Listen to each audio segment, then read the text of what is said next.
Olá, meus amigos, tudo bem? Estamos mais uma vez aqui no Spine Talk Cast para falarmos a respeito de cirurgia de coluna de uma maneira geral.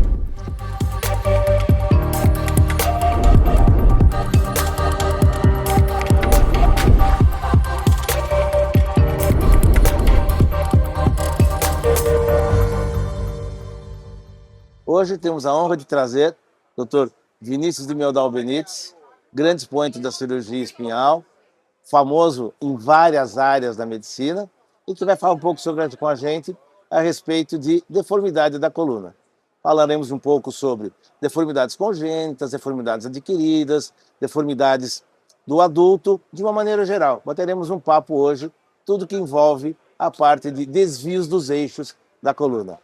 Vini, obrigado por ter vindo. Marcelo, obrigado você. Antes da gente começar a conversar, acho que é importantíssimo falar, né, a história das coisas, como que as coisas começam, né? Então, eu comecei a neurocirurgia na Escola Paulista de Medicina lá em 2006 e a partir dali eu já conheci o Marcelo. O Marcelo foi o meu incentivador e o meu mentor na cirurgia de coluna. Quando eu entrei na neurocirurgia, todo mundo que me acompanha sabe que eu já tinha escolhido fazer neurocirurgia desde os 12 anos de idade, mas eu não tinha a ideia de que eu seguiria na carreira da cirurgia de coluna. E o Marcelo, nessa época, lá no início dos anos 2000, ele já era um expoente da cirurgia de coluna. Ele era o cirurgião de coluna responsável pelo serviço da neurocirurgia da Escola Paulista de Medicina.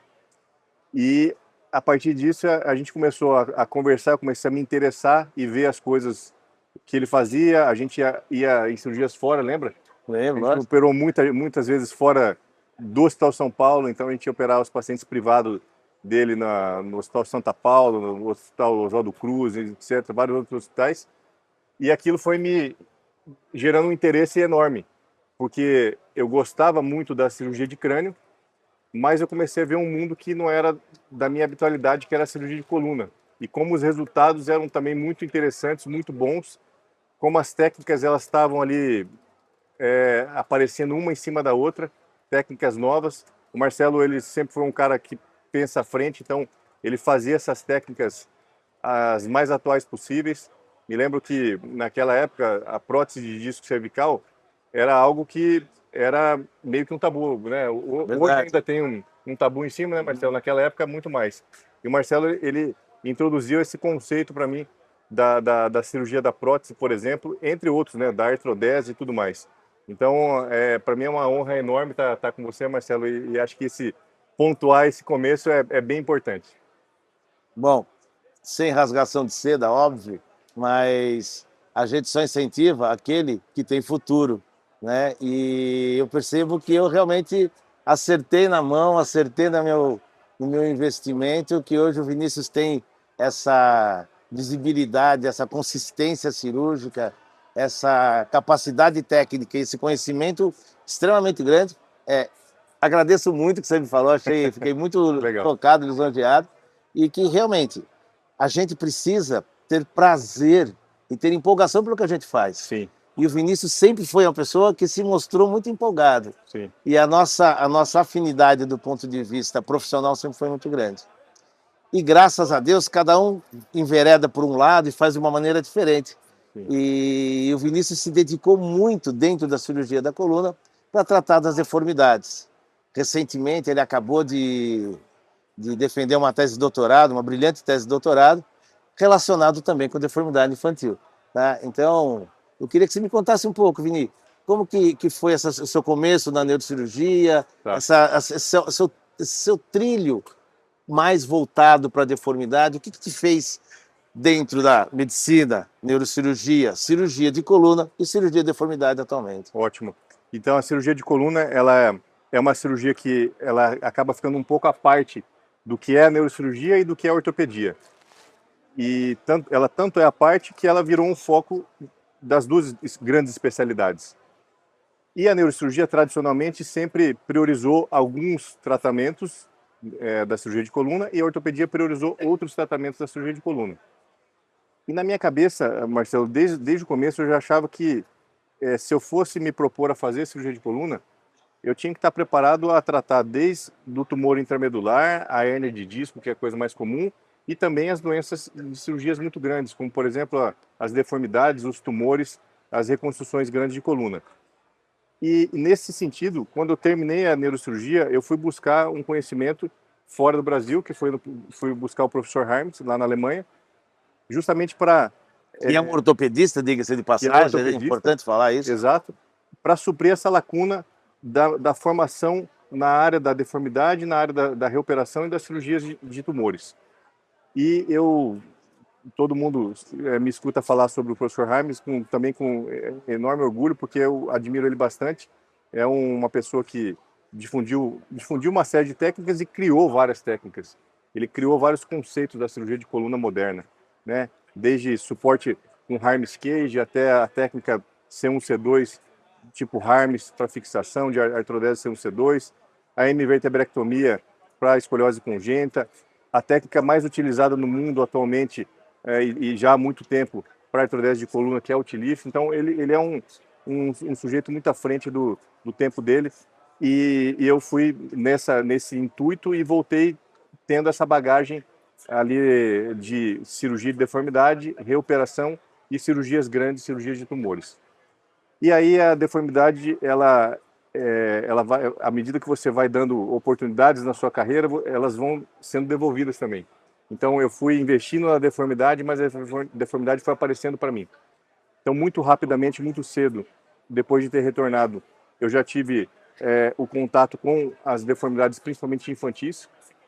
O professor Sérgio Cavaleiro, que é o titular da Escola Paulista de Medicina da Neurocirurgia, ele é um neurocirurgião pediátrico eminente no Brasil. Um grande neurocirurgião, assim, com renome internacional, e um neurocirurgião pediátrico, onde tem uma população de crianças ao redor dele bastante grande. Bastante grande. E rapidamente começamos a trabalhar em conjunto e fazendo a parte das deformidades, e aí a gente começou nas cirurgias de deformidade neuromuscular.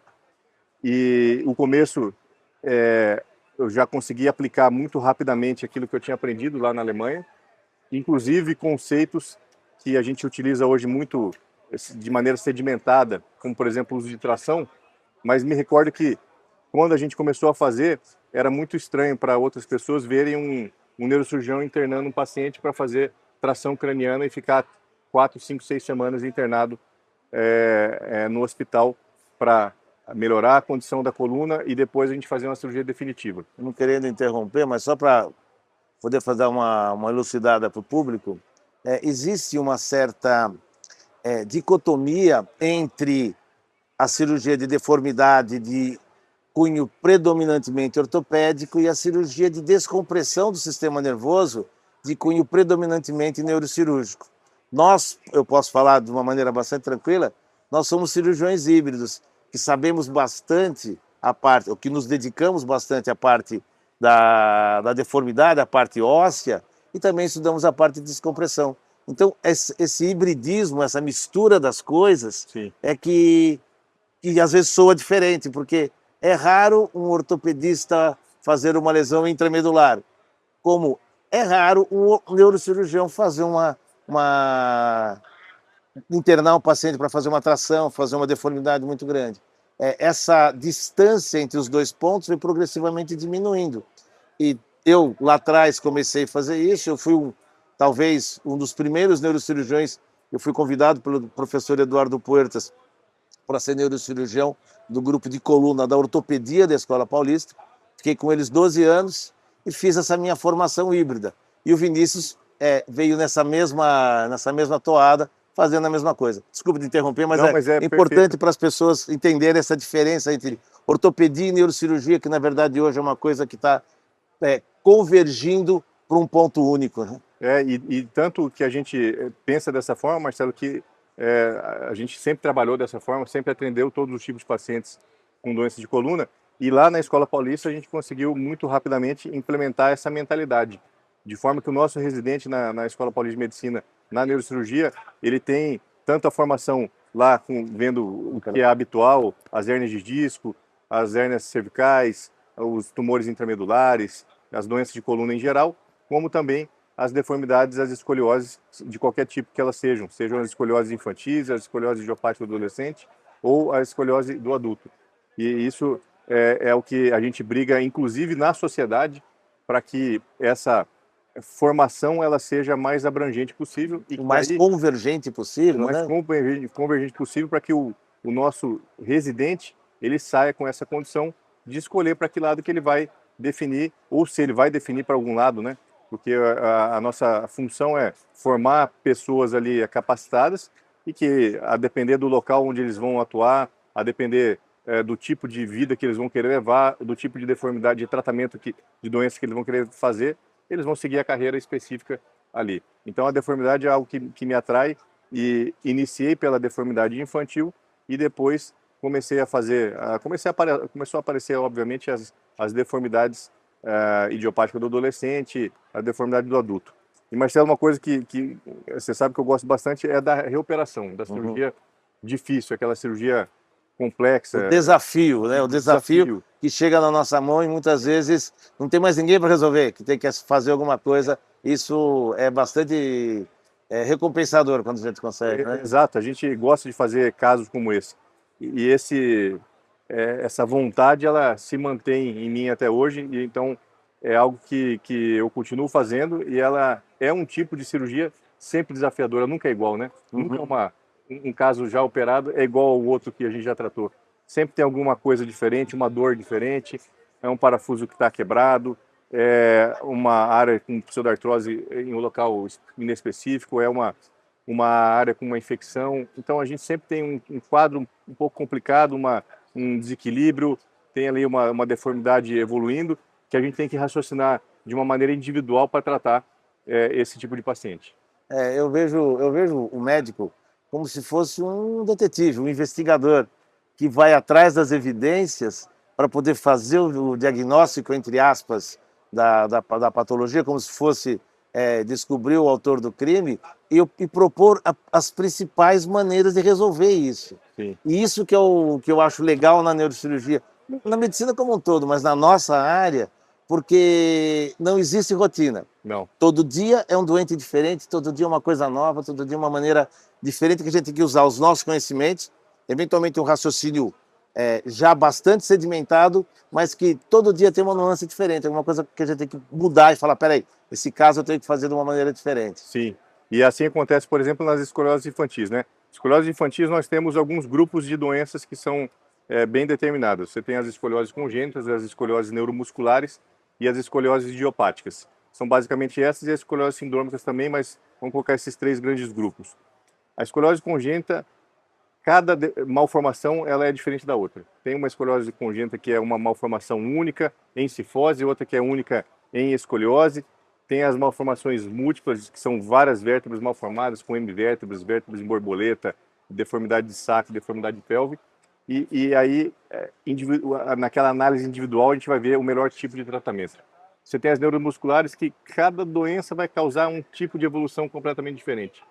A mielomeningocele é um tipo de deformidade que ela vai desenvolver. A paralisia cerebral, se ela for espástica, é de um jeito, se ela for flácida, ela vai ser de uma outra forma, uma homeotrofia completamente diferente.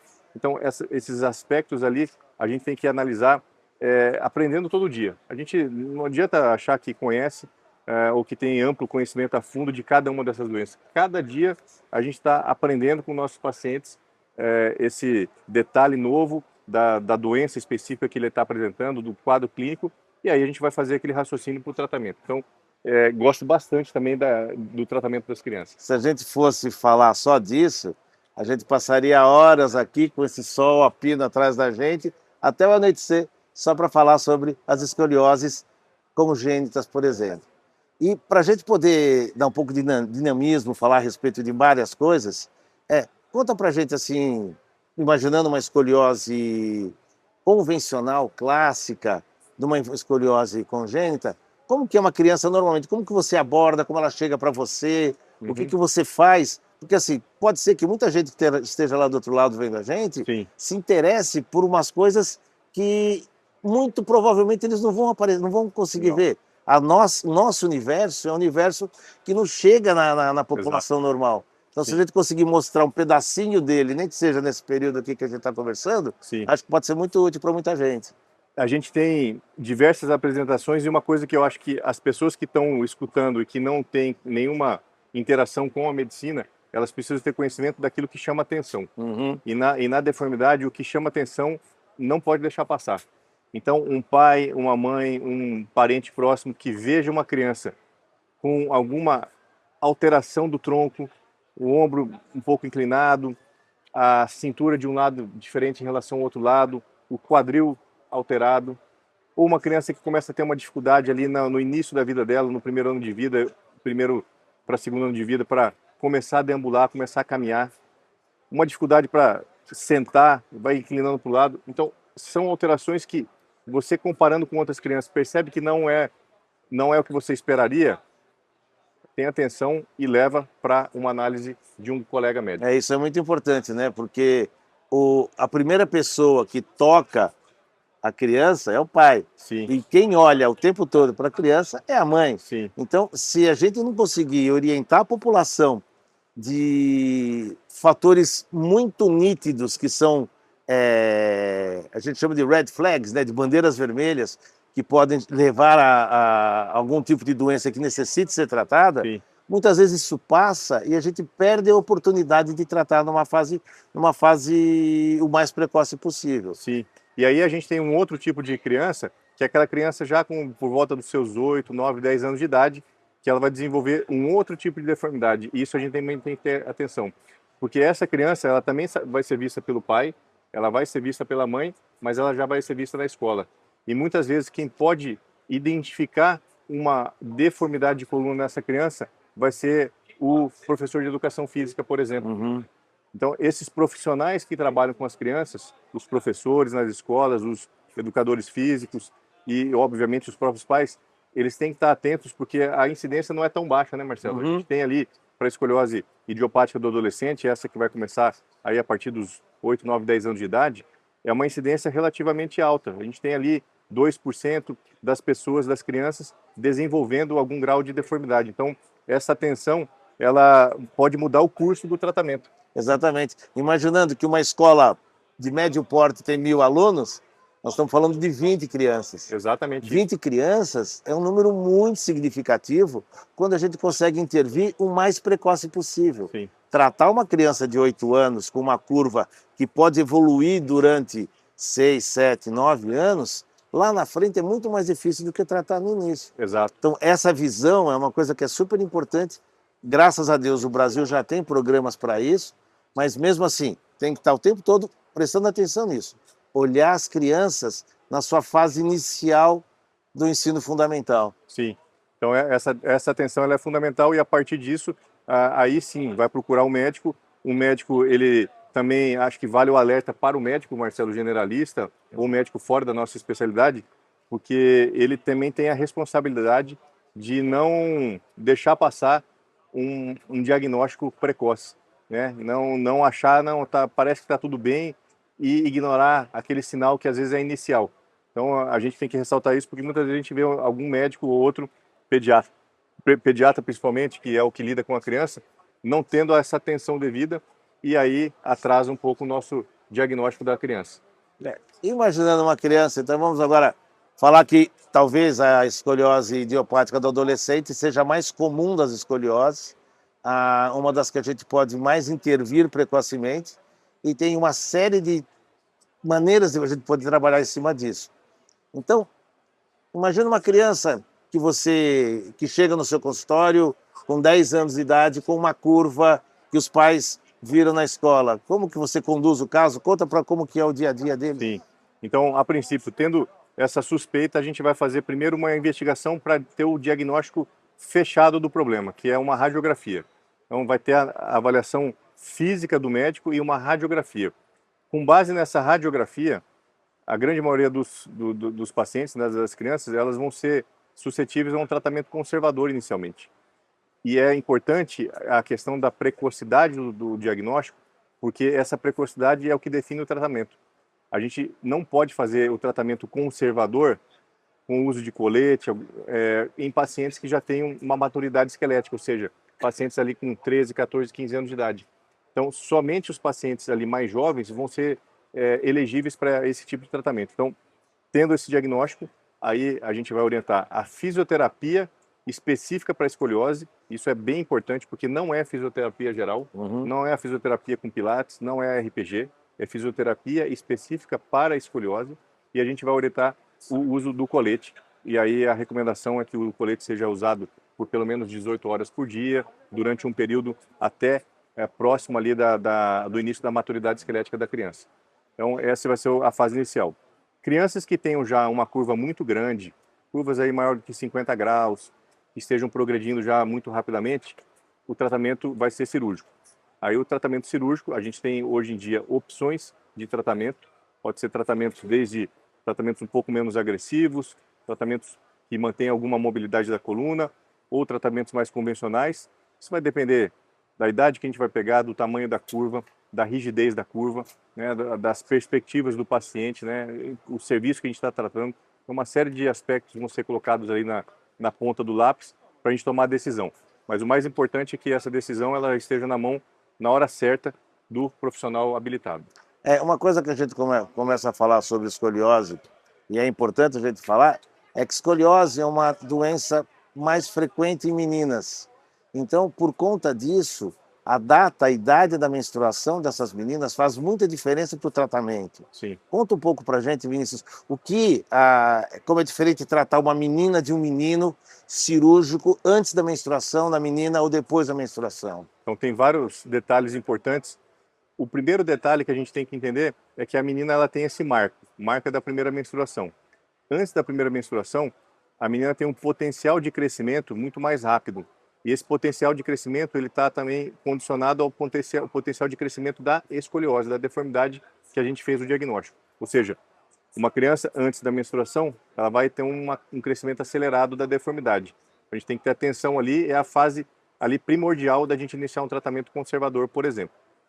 O menino ele tem outros marcos do desenvolvimento que a gente vai fazer a avaliação, principalmente marcos relacionados à parte de desenvolvimento ósseo, que a gente vai fazer raio-x das mãos, e a gente já consegue ter essa orientação mais definida. E esse detalhe do desenvolvimento, ele é importante também, porque curvas muito grandes, muito acentuadas e muito rígidas, elas só vão praticamente permitir que a gente trate cirurgicamente com o tipo convencional de cirurgia. As curvas menores, elas vão poder ali ter na mão a cirurgia menos agressiva, uma cirurgia que mantém um pouco da mobilidade da coluna. Então, isso a gente tem técnicas atuais que permitem essas intervenções. E dentro dessa questão da escoliose idiopática, um detalhe que é fundamental, Marcelo, que eu coloco sempre isso para as famílias, coloco para os outros colegas médicos também, é a questão estética.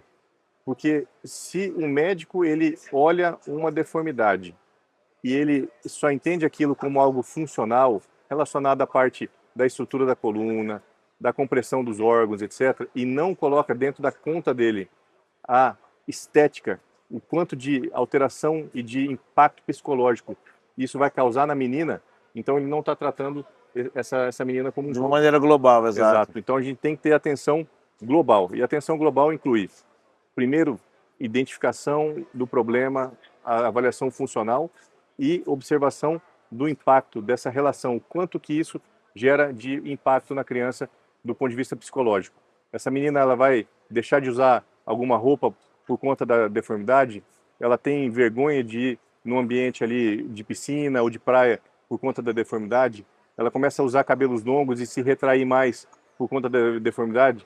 Se você percebe isso numa criança, é óbvio que ela está sendo impactada negativamente e a gente vê isso muito no pós-operatório. Porque quando você trata essas meninas e elas voltam no consultório... Elas desabrocham, né? Elas desabrocham. Elas muitas vezes já vêm com o cabelo bem feito, com uma maquiagem, porque elas estão felizes, são agora orgulhosas do corpo. Então isso é importantíssimo e isso tem que estar na conta do tratamento delas. Quando a gente fala disso, é importante lembrar que a escoliose é uma doença de rotação tridimensional. Por isso que o Vinícius falou da parte da estética. Por quê? O tórax da menina gira junto com a coluna. Com isso, as escápulas alteram, muitas vezes as mamas mudam de conformação, e tudo isso leva a uma alteração física não funcional, e sim estética, que isso impacta de uma maneira muito negativa na evolução dessas meninas. É óbvio que quando você trata esses pacientes, se você não levar isso em consideração, como o Vinícius mesmo disse, vai estar tratando de uma maneira incompleta. Você comentou, Vinícius, nesse nosso bate-papo até agora, a respeito de que existem maneiras diferentes de tratar a escoliose. Maneiras que você chamou de convencional e maneiras mais modernas que preservam a motilidade, preservam a mobilidade. Explica para a gente quais são essas diferenças, o que é esse tipo de instrumental. Conta como que é uma cirurgia de escoliose para quem não conhece, para a gente que está o dia a dia nisso. Você fala numa escoliose convencional, eu faço um cenário todo na minha cabeça, mas mesmo o pessoal que está aqui em volta da gente talvez não tenha essa noção, né? A cirurgia de deformidade, ela é uma cirurgia que tem que incluir basicamente a curva inteira que está desenvolvendo no indivíduo, na criança ou no adulto, seja lá o paciente que a gente estiver tratando. Então, se ela vai envolver toda a área da coluna que está comprometida, é uma área relativamente grande. A gente vai expor toda aquela área, vai colocar parafusos e aí vai colocar hastes que vão fazer esse alinhamento. É uma cirurgia que tem uma certa agressividade ali do ponto de vista cirúrgico. Um cunho mecânico muito forte, né? Forte. Então, a gente vai operar, ela vai passar 1 ou 2 dias na UTI, depois mais uns 3 dias internado, ou seja, vai passar lá uns 5, 6 dias internado para essa recuperação e depois uma recuperação que a gente vai orientar em casa. Então, tem uma certa agressividade. Quando a gente pega casos que já são cirúrgicos, mas com curvas muito mais flexíveis e curvas menores, a gente pode utilizar técnicas menos agressivas. Que tipo de técnica? Hoje em dia a gente tem uma técnica que a gente chama de tethering, e esse tethering é uma cirurgia feita pela parte torácica, então por meio de endoscopia, toracoscopia torácica.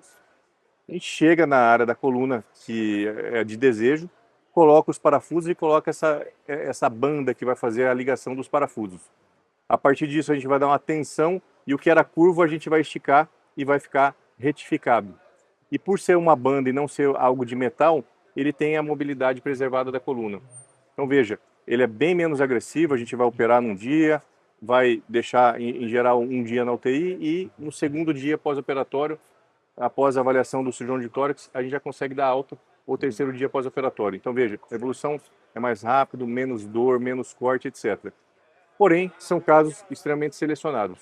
E por isso é importante o momento do diagnóstico, porque se for tardio, essa cirurgia já perdeu a chance dela, aí só vai sobrar o que a gente chama de cirurgia convencional. Perfeito.